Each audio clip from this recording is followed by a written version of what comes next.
Enough is enough. Enough is enough.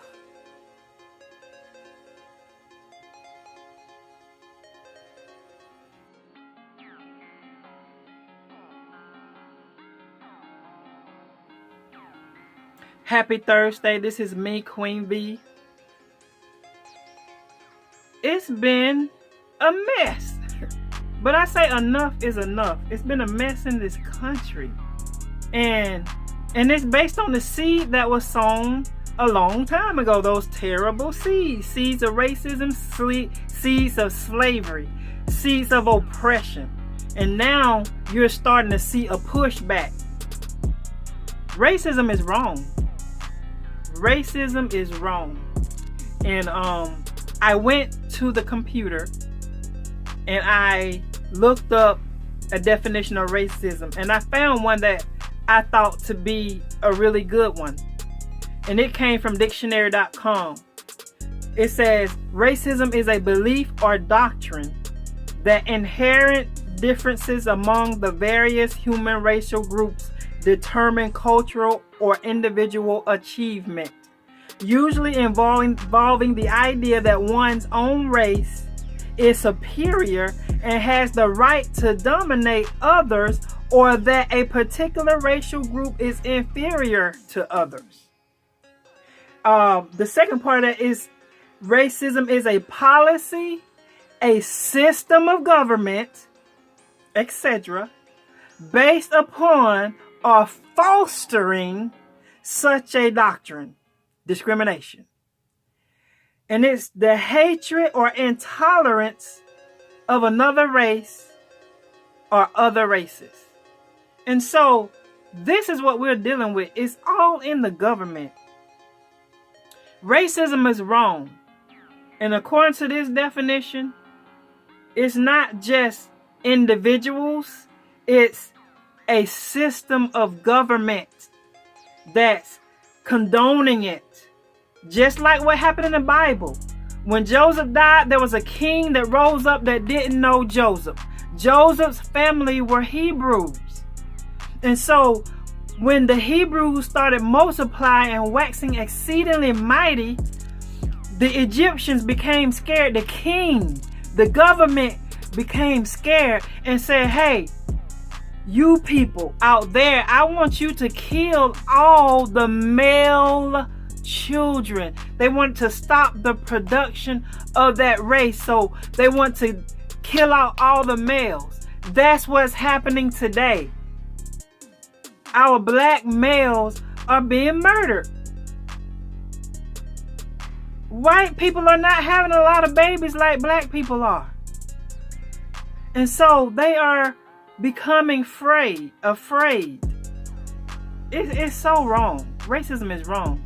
And racism is wrong whether you are white that hates blacks, if you're black that hates whites, if you're Asian or Hispanic or whatever you are.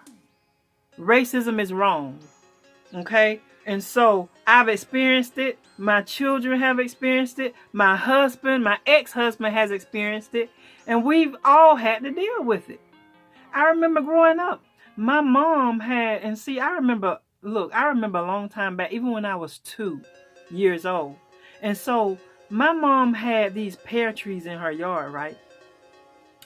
And it always produced pears. I remember this. And then we had a neighbor or something that had some pecan trees. The pecans was really big. And so my sister and I, we went over there and we started picking pecans because it was a ground full of pecans. And the woman came out and took them from us. She was just really upset because we were black and we were in her yard and we were picking pecans. Pecans. Some of y'all say pecans, some of y'all say pecans. But she took our bags from us. But I had a few in my pocket, so when I got home, I took them out. She didn't know I had them in my pocket. But the very same day, let me tell y'all what happened. They all came into our yard and started raiding our pear trees as if they owned the pear trees and would not even let us have any pecans. That's one of my memories. Let's fast forward to today. Joshua and Jonathan, they are artists and designers. Okay, so they decided to support the local business. This is in Edenton, Georgia. I'm letting you know where it is. And they decided to support the local business by going to buy some fabric. And that fabric store behind Popeyes. If you live in Edenton, you know what I'm talking about. And so they went in there looking for fabric, and whoever's at the restaurant, whoever owned the place, called the police on them. Okay, this is stuff we have to deal with every day, all the time, on a regular basis. Okay, and so some of you whites might not even understand. You never had to deal with the situations that black women and men and children have to go through. And so just like it was in the Bible, in Exodus chapter 1, and the children of Israel were fruitful, increased abundantly, and multiplied, and waxed exceedingly mighty, and the land was filled with them. Now there arose up a new king over Egypt, which knew not Joseph. And he said to his people, his race, behold, the people of the children of Israel are more mightier than we.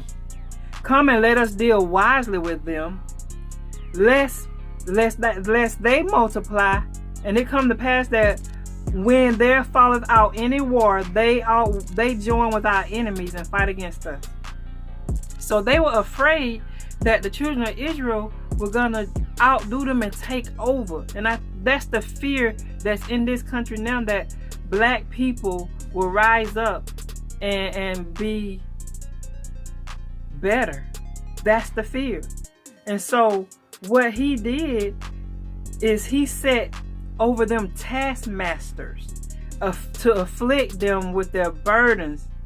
And it says, but the more they afflicted them, the more they multiplied and grew, and they were grieved because of the children of Israel. They were grieved.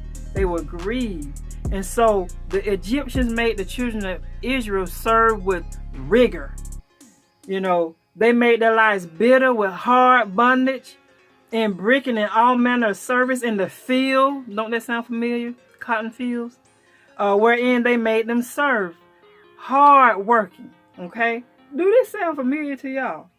And so this is what the king said. He told the midwives to kill all the male children, so that there would not be any more multiplication. Keep the girl babies, but kill all the male ones. And so before the midwives could even get in there to take the sons, the Hebrew women had already popped them out. And so the midwives were like, these women are, they are better than us. Like, they are like alive. They are lively. And so before we can get in there, they've already delivered the baby. And so the Hebrews began to increase more and more and more. And so why are we repeating this same thing now in our time? That we as an Afro-American people are going through this same thing that happened in the Bible. Okay? I want you white people to know that according to the word of God, the last shall be first, and the first shall be last.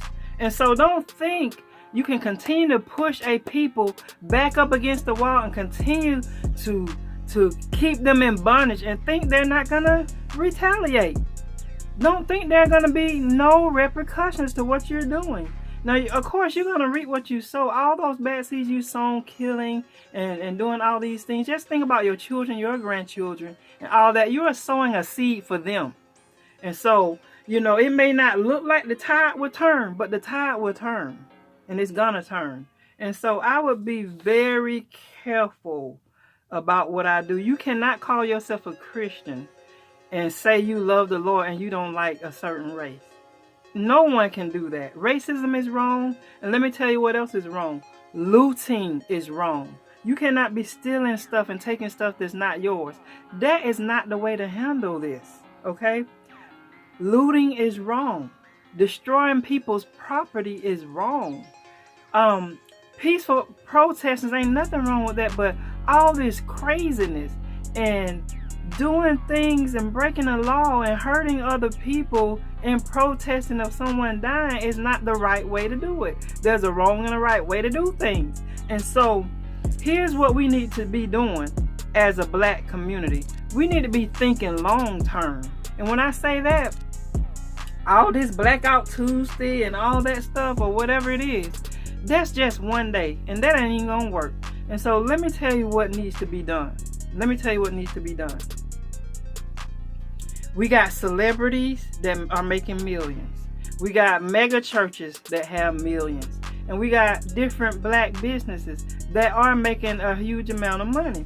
Okay, so blacks need to start working with blacks and shopping with blacks.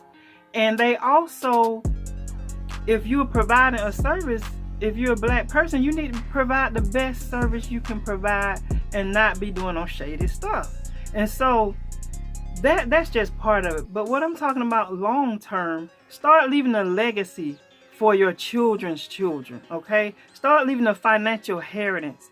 Start training some godly black people to honor the Lord, and then train them to run for offices, because we can protest day and night and nothing will change until we get some right people upstairs. You know what I'm saying?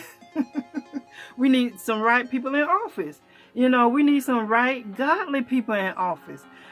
In Proverbs 29:2, it says, when the righteous are in authority, people rejoice. But when the wicked bear rule, people mourn. So we need some righteous people in authority. You can say all you want, which is not true, or separation of church and state. That is not biblical, because God said when the righteous are in authority, the people rejoice. So some people try to separate church and politics. We need some godly people in a lot of offices so that some things can change. As long as we got these people, these wicked people in high places,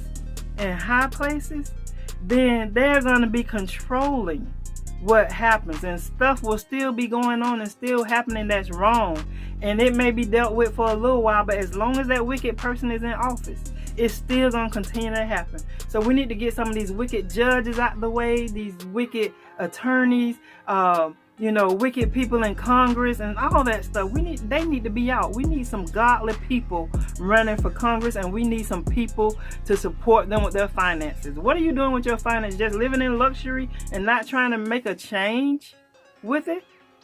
That's what we are called to do. So we can't just sit up and try to do things. We can't do things temporarily to get a long-term results. This needs to be well thought out. And it needs to be not a 1 week plan or a 1 month plan. It needs to be a 10 and 20 and 30 year plan. 40-year plan. I hope somebody got something out of that. I hope. We need to rise up. And looting and all that, destroying people's property and things like that, that's not the right way to do things. We need to start doing some fasting and prayer, because we're dealing with principalities, powers of wickedness, spiritual hosts of wickedness in heavenly places is what we're dealing with. So we're fighting a spiritual battle. We need to fight in the spirit, some fasting and some prayer, and then start in the natural, getting the right people in office. So yeah, your vote is important, blacks, and those who support blacks, your vote is important. And so we need some people that are going to be doing the right thing in office. Okay? God bless you. I love you. God loves you. And Jesus is Lord. Y'all have a good weekend.